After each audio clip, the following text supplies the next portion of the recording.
ഇറാനുമായി ഇസ്രയേലും അമേരിക്കയും നടത്തുന്ന സംഘർഷം കൊടുമ്പിരി കൊള്ളുന്ന ഈ സമയത്ത് നിരന്തരമായി നമ്മൾ കേൾക്കുന്ന പ്രധാനപ്പെട്ട വാർത്തയാണ് യുദ്ധം മൂലം പ്രതിസന്ധിയിലായ ഒരു കടൽപ്പാതയെക്കുറിച്ച്.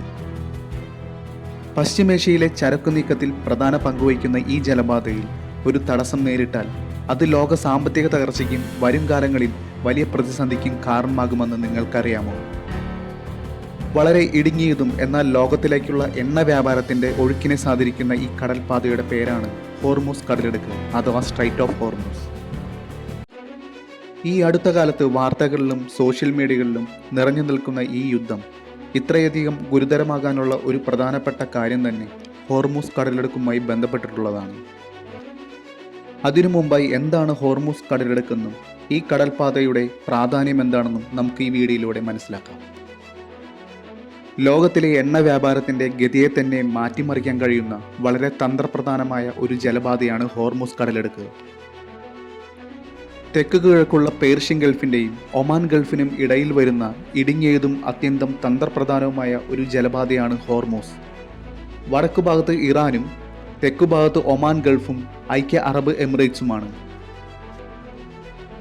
പേർഷ്യൻ ഗൾഫിനും ഒമാൻ ഗൾഫിനും ഇടയിലുള്ള ഈ കടലിടുക്കിന്റെ കുറഞ്ഞ വീതി എന്നത് 39 കിലോമീറ്റർ മാത്രമാണ്. ഇതിൽ കപ്പലുകൾക്ക് സഞ്ചരിക്കാൻ കഴിയുന്ന പാതയുടെ വീതി എന്നത് 3 കിലോമീറ്റർ ആണ്. എന്തുകൊണ്ടാണ് ലോകം ഈ ഇടുങ്ങിയ ജലപാതയെ ഇത്രയധികം ആശ്രയിക്കുന്നത്? എന്നാൽ അതിനുത്തരം ഒന്ന് മാത്രമാണ്: കറുത്ത സ്വർണമെന്നറിയപ്പെടുന്ന എണ്ണ തന്നെ.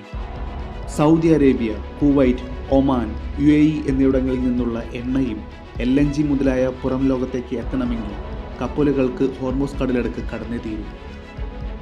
പേർഷ്യൻ ഗൾഫിൽ നിന്ന് തുറന്ന സമുദ്രത്തിലേക്കുള്ള ഏക കടൽപാതയാണിത്. ആയതിനാൽ വളരെ തന്ത്രപ്രധാനമായ കടലിടുക്കുകളിലൊന്നാണ് ഹോർമൂസ് കടലിടുക്ക്. ലോകത്തിലെ കടൽ മാർഗമുള്ള എണ്ണച്ചരക്ക് നീക്കത്തിന്റെ 20%, അതുപോലെ ഇന്ത്യയിലേക്കുള്ള എണ്ണച്ചരക്ക് നീക്കത്തിന്റെ 50% ഹോർമൂസ് കടലിടുക്ക് വഴിയാണ് നടക്കുന്നത്. പേർഷ്യൻ നാടുകളിൽ നിന്ന് എണ്ണയുമായി വരുന്ന എണ്ണക്കപ്പലുകൾ പേർഷ്യൻ ഗൾഫിലൂടെ സഞ്ചരിച്ച് ഹോർമൂസ് കടലിടുക്കിലേക്ക് വരുന്നു. ഈ വരുന്ന കപ്പലുകൾ ഹോർമൂസ് കടലിടുക്ക് ചുറ്റി അറബിക്കടലിലേക്ക് പ്രവേശിക്കുകയും അവിടെ നിന്ന് ഇന്ത്യയിലേക്കും മറ്റ് രാജ്യങ്ങളിലേക്കും കടന്നു പോവുകയും ചെയ്യുന്നു. ഹോർമൂസ് കടലിടുക്കിലൂടെ കടന്നു പോകുന്ന കപ്പലുകൾ പരസ്പരം കൂട്ടിമുട്ടലുകൾ ഒഴിവാക്കാൻ ട്രാഫിക് സെപ്പറേഷൻ സ്കീം അഥവാ TSC എന്ന സാങ്കല്പിക മീഡിയൻ സ്ഥാപിച്ചിട്ടുണ്ട്. വെറും 10 കിലോമീറ്റർ വീതിയുള്ള ഈ ജലപാതയിൽ 3 കിലോമീറ്റർ വരുന്ന ഓരോ പാതകൾ വീതം സാങ്കല്പിക മീഡിയൻ ഉപയോഗിച്ച് വേർതിരിച്ചിരിക്കുന്നു. ഇത് ചരക്ക് കപ്പലുകൾക്ക് അപകടമില്ലാതെ വരുന്നതിനും പോകുന്നതിനും സ്ഥാപിച്ചിട്ടുള്ളതാണ്. ഈ കടലിടുക്കിലുണ്ടാകുന്ന ഒരു നേരിയ പ്രശ്നം പോലും ലോകത്തിലെ ഇന്ധന വിലയെ കാര്യമായി ബാധിക്കും.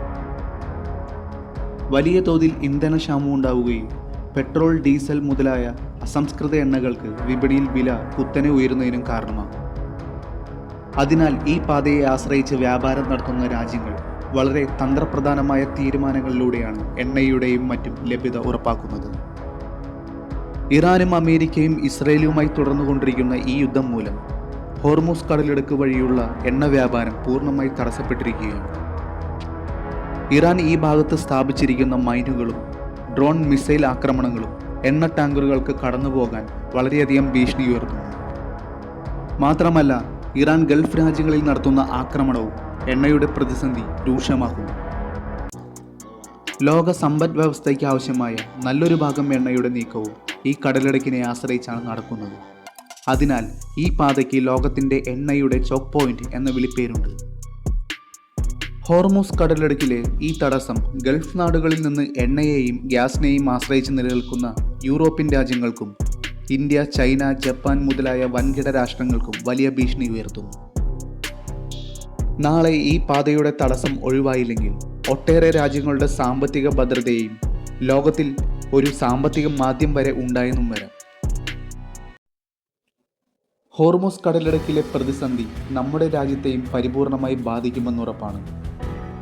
ഇന്ത്യ തങ്ങളുടെ ക്രൂഡ് ഓയിൽ ഇറക്കുമതിയിൽ വലിയൊരു ഭാഗം പേർഷ്യൻ ഗൾഫ് രാജ്യങ്ങളിൽ നിന്നാണ് ഇറക്കുമതി ചെയ്യുന്നത്.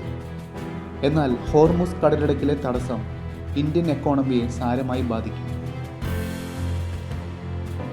ഒക്ടോബർ 28 ആരംഭിച്ച യുദ്ധം 2 ആഴ്ച പിന്നിട്ടിട്ടും ഇതുവരെ അവസാനിക്കാത്ത സാഹചര്യത്തിൽ യുദ്ധം തുടർന്നാൽ മൊത്തത്തിൽ ഒരു ആഗോള പ്രതിസന്ധിക്ക് കാരണമാകും. സമാധാന ചർച്ചകളിലൂടെ യുദ്ധം പരിഹരിക്കാൻ ഐക്യരാഷ്ട്ര സംഘടനയും മറ്റു അംഗരാജ്യങ്ങളും ശ്രമിക്കുന്നുണ്ടെങ്കിലും പൂർണ്ണമായിട്ടുള്ള യുദ്ധം അവസാനിപ്പിക്കാൻ ഇതുവരെ സാധിച്ചിട്ടില്ല. യുദ്ധം അവസാനിക്കാനുള്ള അനുരഞ്ജന ചർച്ചകൾ എത്രയും പെട്ടെന്ന് തന്നെ ഈ യുദ്ധത്തിൻ്റെ തിരിക്കെടുത്തട്ടെ എന്ന് നമുക്ക് പ്രത്യാശിക്കാം.